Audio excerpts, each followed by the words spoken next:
Welcome to The Explainer. If you're joining me today, you're likely someone who really values a clear, structured understanding of how our world actually works.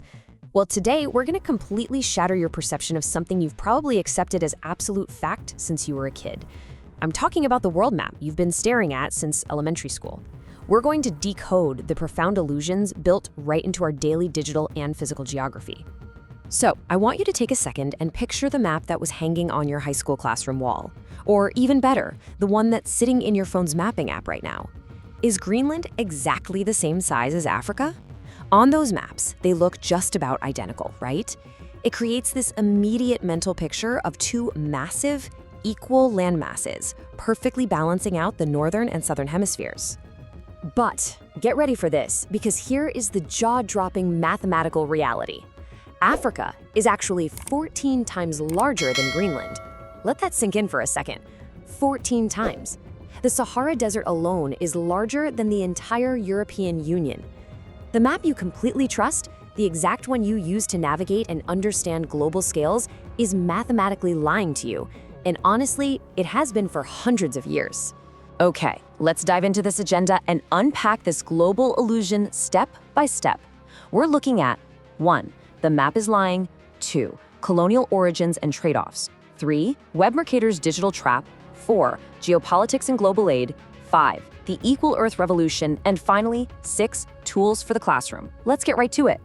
Section 1, the map is lying, or the mathematics of distortion. It turns out, taking our 3D spherical Earth and flattening it onto a 2D plane is literally impossible without making some pretty severe mathematical sacrifices. Every single flat map has to sacrifice something. When mapmakers design a flat map, they generally have to choose between two mathematical properties: conformality and equivalence. Conformality means preserving local angles. So if you draw a 90-degree angle on the actual Earth, it's exactly 90 degrees on the map.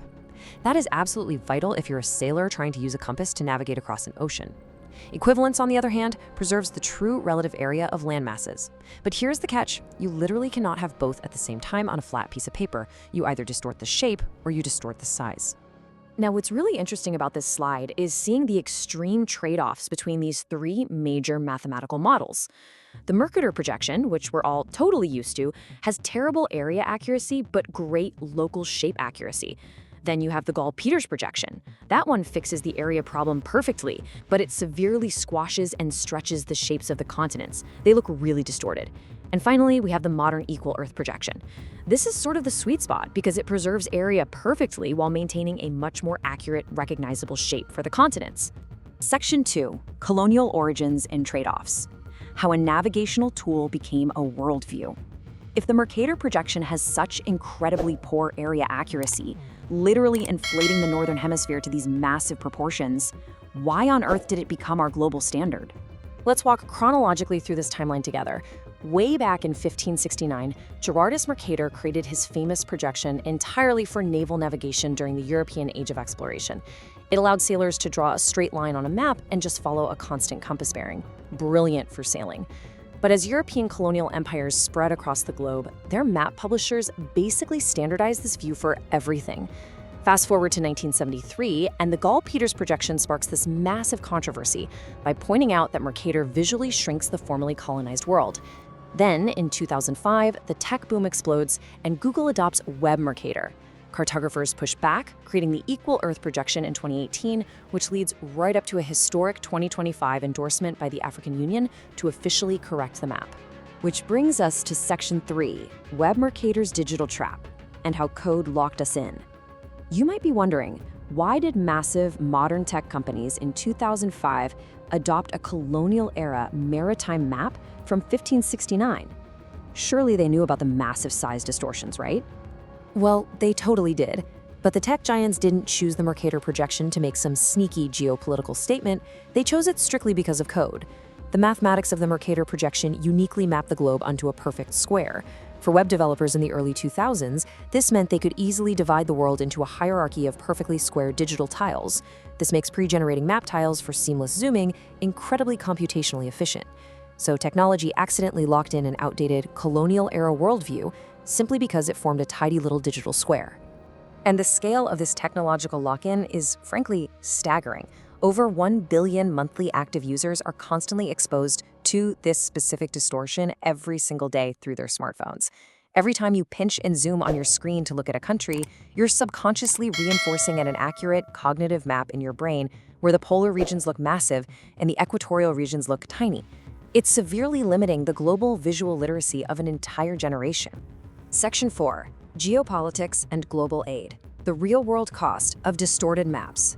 Because cartography is not just some dry academic exercise, these mathematical distortions have real-world consequences that actively shape international relations, diplomacy, and global policy. Let's look impartially at what the research actually tells us.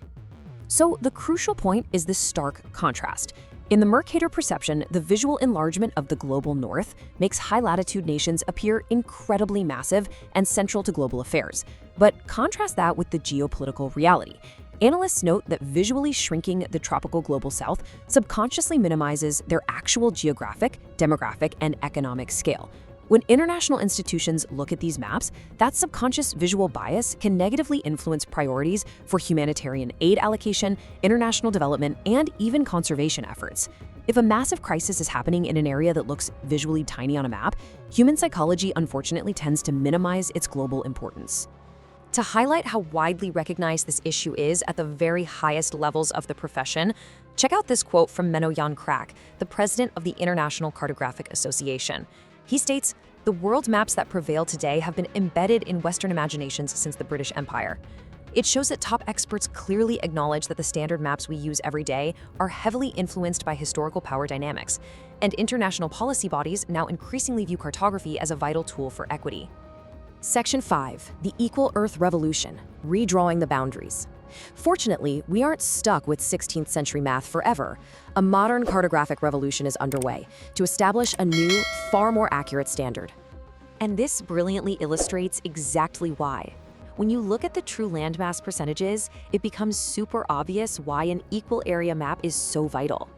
Africa holds a massive 20.4% share of the Earth's land. It is the second largest continent on Earth. Meanwhile, Europe holds just 6.0%. When you do a visual side-by-side comparison of the Mercator versus an equal Earth projection, the difference is literally night and day.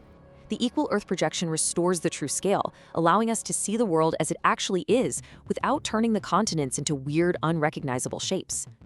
And this shift toward accuracy is moving out of the classroom and straight into official policy. As neutrally reported in the sources, in August 2025, the 55 member states of the African Union formally endorsed the campaign to adopt the Equal Earth projection, calling to officially retire the Mercator projection for educational and reference use. With organizations like the African Union and even the NASA Goddard Institute for Space Studies adopting this new standard, it's clear that international institutions are actively shifting toward more accurate, equal area standards to promote far fairer development representation. Section 6. Tools for the Classroom. Fixing the map in schools. So how do we bring this global revolution down to the local level to actually improve visual literacy for high school students? Let's move to some actionable advice, because this builds an incredible lesson plan. Teachers, here is a simple step-by-step guide for your geography students to use digital tools to measure true landmass sizes. Step 1, have students open the interactive tool, thetruesize.com. Step 2, have them search for Africa and literally drag its true outline right over Europe and North America. Step 3, lean into the shock. Discuss the intense cognitive dissonance they feel when they realize the US, China, India, and most of Europe can all fit inside Africa simultaneously. It completely breaks that Mercator illusion in about 2 minutes of hands-on learning. You can follow that up with these quick classroom activities to prove to students that map orientation is entirely a cultural choice, not a physical law. Introduce the 1979 Stuart MacArthur South Up map. Remember, there's no gravitational necessity in space for north to be up. But because of historical Northern Hemisphere map publishers, North Up just became the default. Discussing how South Up maps alter our psychological perception of status is just an incredible way to teach students to recognize geographic bias. And for the curriculum directors and policymakers out there, here's a clear template to evaluate your current cartographic materials. Audit your district's maps. Are you using equal area or conformal math for your reference materials? Measure the distortion levels at the poles. Critically check the default projections used in your digital learning software, and seriously assess whether your standard map is inadvertently minimizing the global south. Which leaves us with this final, overarching thought. Maps are incredibly powerful tools, but they're constructed by human choices, mathematical trade-offs, and deep historical legacies. So, the next time you open a map on your phone to navigate your world, ask yourself, what worldview is this digital tool trying to sell me, and what reality is it hiding? Thanks so much for exploring the illusion of space with us today on The Explainer. Keep asking questions and keep looking closer.